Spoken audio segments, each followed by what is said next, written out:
Hello children, I welcome you all to our English class of class 6. Today we are going to discuss about our unit 3. Here we are going to discuss about two readings. Reading A, what can a dollar and 11 cents do? And reading B, a nation's strength. It's a poem. Let's know about them. Reading A, let's know about a story. What can a dollar and 11 cents do? Here, we'll try to know how a little girl tries to find a cure for her brother's illness with her innocence and faith. Tess, an 8-year-old girl, happens to listen to her parents' conversation about her little brother Andrew's illness. They were talking about not being able to afford the doctor's bills, and they completely lost hopes on Andrew's cure. They wanted even to move to a house with a rent that they can actually afford to pay.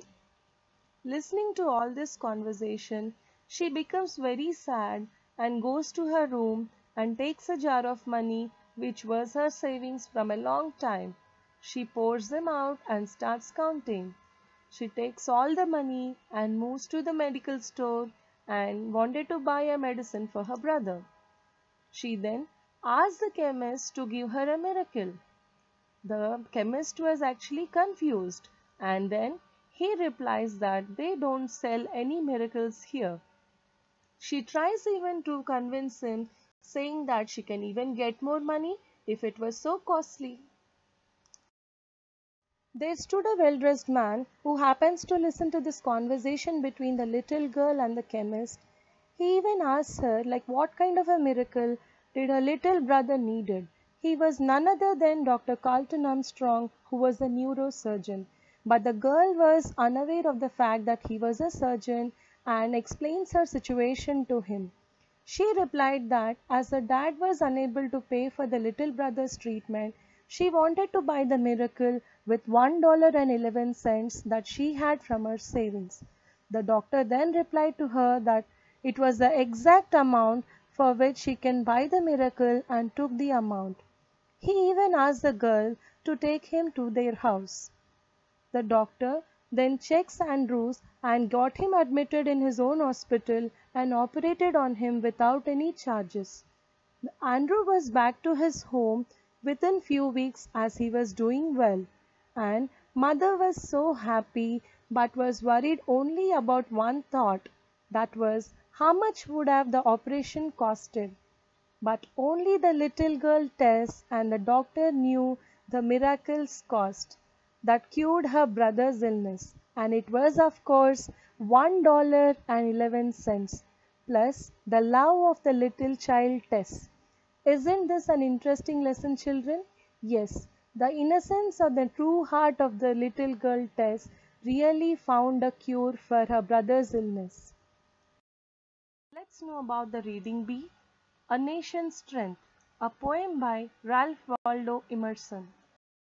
Let's know about the poem A Nation's Strength by Ralph Waldo Emerson. Children, I'll summarize this poem for you.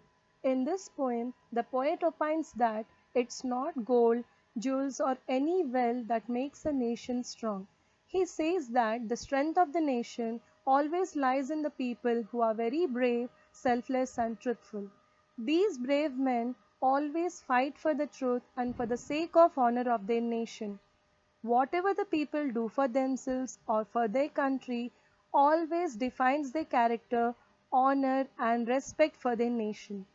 These brave men work while others sleep because they think that the time is very precious and they work for others without any selfishness. They face challenges, whatever they encounter in their lives, without going back in times of need. They never be like cowards. Such brave men who are very selfless build the pillars of this nation very strong and then lift them to the heights of the sky. These are the great people who are the actual heroes of the world.